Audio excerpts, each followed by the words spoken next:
ఎప్పుడైతే దైవభక్తిని ఆధారం చేసుకుంటావో ఆ భక్తి నిన్ను అంతకంతకు బలపరుచుద్ది. మీరు ఎప్పుడైనా గమనించండి, ఒక వ్యక్తి తన భక్తిని చేసేటప్పుడు చాలా ఓర్పుగా చేయాలి. చకచక చేసి పక్కన పడేసేది కాదు భక్తి అంటే. చాలా ఓర్పు. ఇప్పుడు ఒక కాపురం ఎంతకాలం చేస్తారండి? పెళ్ళి అయితే భార్య భర్తలో ఏదో పూర్వంలో ఒక సామెత ఉండేది, ఆ చేతైన సంసారం ఎంతకాలం చేయాలండి అని.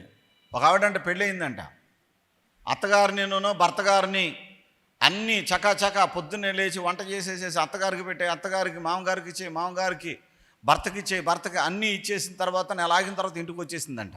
వాళ్ళ అమ్మ వాళ్ళ నాన్న అప్పుడప్పుడు పోట్లాడుకుంటూ ఉండేవారంట. పోట్లాడుకుంటూ ఉంటుంటే నెల అయిన తర్వాత ఇంటికి వచ్చిందంట ఈ అమ్మాయి. ఏంటమ్మా వచ్చేవందంట. నీలాంటి కాపురం నేను చేయలే అంటుందంట వాళ్ళ అమ్మతో. ఏంటమ్మా అంటే, ఎంతకాలం చేయాలమ్మా సంసారం, నువ్వు మా నాన్నకు నీళ్ళు ఇవ్వాలంటే కొనుక్కుంటావు, మా అత్తగారిని వెళ్ళి అడుగుందంట. వాళ్ళ అత్తగారి దగ్గరికి వెళ్ళి, అమ్మ నా కూతురు బాగా చూసిందా? నీ కూతురికి ఏంటమ్మా బంగారం అందంట. అయ్యా అల్లుడు గారు నిన్ను బాగా చూసిందా? బాగా చూసిందమ్మా.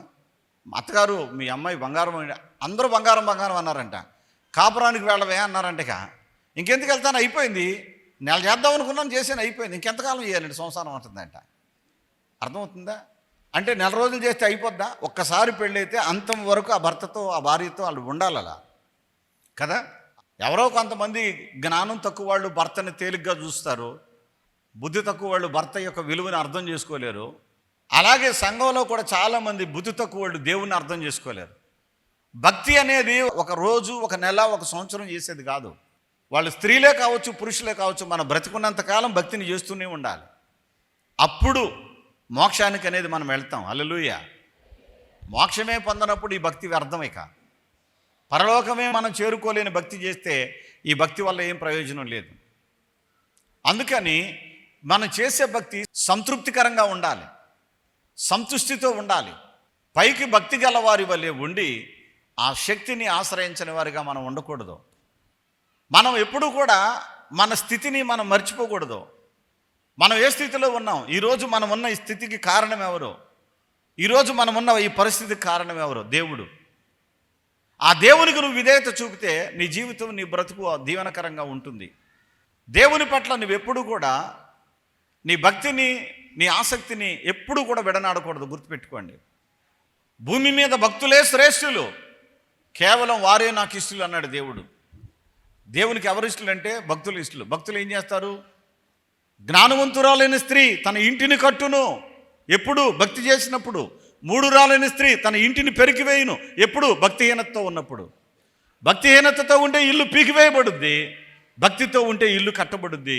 ఈ రోజున ఒక స్త్రీలారా, మీరు మీ కుటుంబాలను ప్రభువులో నడపగలుగుతున్నారా?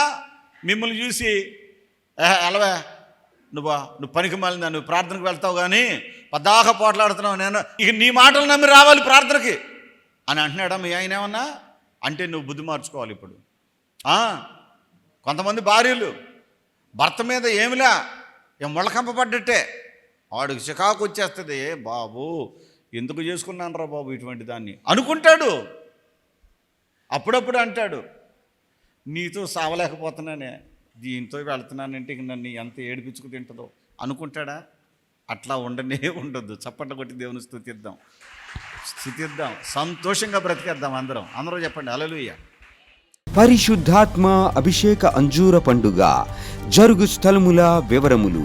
మాచేర్లలో ఫిబ్రవరి 22వ తేదీ శనివారం ఉదయం 8 గంటల నుండి జరుగును. స్థలం మానుకొండ కళ్యాణ మండపం, మున్సిపల్ ఆఫీస్ దగ్గర, పల్నాడు జిల్లా. ఏలూరులో ఫిబ్రవరి 23వ తేదీ ఆదివారం మధ్యాహ్నం 2 గంటల నుండి జరుగును. స్థలం Shubhalekha convention, Chintalapudi road, Kandrikagudem centre, Eluru. వినుకొండలో ఫిబ్రవరి 28వ తేదీ శుక్రవారం ఉదయం 8:30 గంటల నుండి జరుగును.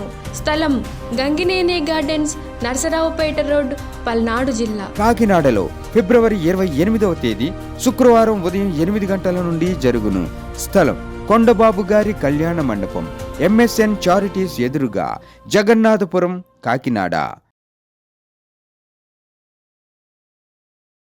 కొడమంచెల నుంచి వీరు రావడం జరిగింది. ఈమెకి ఛాతిలో గడ్డ వచ్చి ఎంతో నొప్పి, బాధ వీరు అనుభవిస్తున్న పరిస్థితుల్లో ఈ పాలకొల్లులో జరుగుతున్న పరిశుద్ధాత్మ అభిషేక అంజూర పండుగలో పాల్గొని దైవజనులు ప్రార్థించి ఇచ్చినటువంటి ప్రార్థనా తైలం తీసుకుని వెళ్ళి ఆ యొక్క గడ్డ ఉన్న చోట అప్లై చేసుకున్నారు. బాగైతే సాక్ష్యం చెప్పుకుంటానని చెప్పేసి తీర్మానించుకున్నారు. ప్రేయర్ ఆయిల్ని విశ్వాసంతో నేను ఎప్పుడైతే వాడడం మొదలుపెట్టానో ఆ గడ్డలు కరిగిపోయాయి, నొప్పి బాధ తీసివేయబడింది, ఇప్పుడు నేను పూర్తి ఆరోగ్యంగా ఉన్నాను అని చెప్పేసి సుజ్ఞానం గారు సాక్ష్యం ఇస్తూ ఉన్నారు. దేవునికి స్తోత్రాలు చెల్లిద్దామండి. పరిశుద్ధాత్మ అభిషేక అంజూర పండుగ జరుగు స్థలముల వివరములు. విజయవాడలో మార్చి 3వ తేదీ సోమవారం ఉదయం 8 గంటల నుండి జరుగును. స్థలం హనుమంతరాయ గ్రంథాలయం, ఏలూరు లాకుల సెంటర్, గాంధీనగర్, విజయవాడ. హైదరాబాద్లో మార్చి 4వ తేదీ మంగళవారం ఉదయం 8 గంటల నుండి జరుగును. స్థలం హరిహర కళాభవన్, ప్యాట్నీ సెంటర్, సికింద్రాబాద్. సూర్యాపేటలో మార్చి 5వ తేదీ బుధవారం ఉదయం 8:30 గంటల నుండి జరుగును.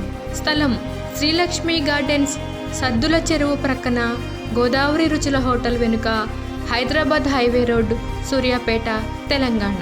ఖమ్మంలో మార్చి 6వ తేదీ గురువారం ఉదయం 8 గంటల నుండి జరుగును. స్థలం మంచికంటి భవన్, సిపిఎం ఆఫీస్ ప్రక్కన, ఎన్ఎస్టి రోడ్, ఖమ్మం. ఆత్మకూరులో మార్చి 6వ తేదీ గురువారం ఉదయం 8 గంటల నుండి జరుగును. స్థలం డైమండ్ ఫంక్షన్ హాల్, బస్టాండుకు దగ్గరలో, నంద్యాల టర్నింగ్ వద్ద, ఆత్మకూరు. అడ్డాడలో మార్చి 9వ తేదీ ఆదివారం ఉదయం 9 గంటల నుండి జరుగును. స్థలం సిలువ మిషన్ స్వస్థతశాల, గుడివాడ పామర్రు మధ్యలో, అడ్డాడ. ఒంగోలులో మార్చి 10వ తేదీ సోమవారం ఉదయం 8 గంటల నుండి జరుగును. స్థలం కాపు కళ్యాణ మండపం, బస్టాండ్ దగ్గర, ఒంగోలు. నెల్లూరులో మార్చి 11వ తేదీ మంగళవారం ఉదయం 8 గంటల నుండి జరుగును. స్థలం జీపీఆర్ గ్రాండ్, ముత్తుకూరు గేటు దగ్గర, మినీ బైపాస్ రోడ్, నెల్లూరు. మిర్యాలగూడలో మార్చి 12వ తేదీ బుధవారం ఉదయం 8:30 గంటల నుండి జరుగును. స్థలం Miryalaguda function hall, Chennai shopping mall ఎదురుగా, సాగర్ రోడ్, తెలంగాణ. నంద్యాలలో మార్చి 12వ తేదీ బుధవారం ఉదయం 8 గంటల నుండి జరుగును. స్థలం JK function hall, Saleem Nagar, municipal office దగ్గర, నంద్యాల. కర్నూలులో మార్చి 13వ తేదీ గురువారం ఉదయం 8 గంటల నుండి జరుగును. స్థలం వైఎంసీఏ గ్రౌండ్, రాజ్ థియేటర్ ఎదురుగా, ఆర్ఎస్ రోడ్, కర్నూలు. గుంటూరులో మార్చి 16వ తేదీ ఆదివారం మధ్యాహ్నం 3 గంటల నుండి జరుగును. స్థలం LEM high school ground, LADS centre, Brodipet, Guntur.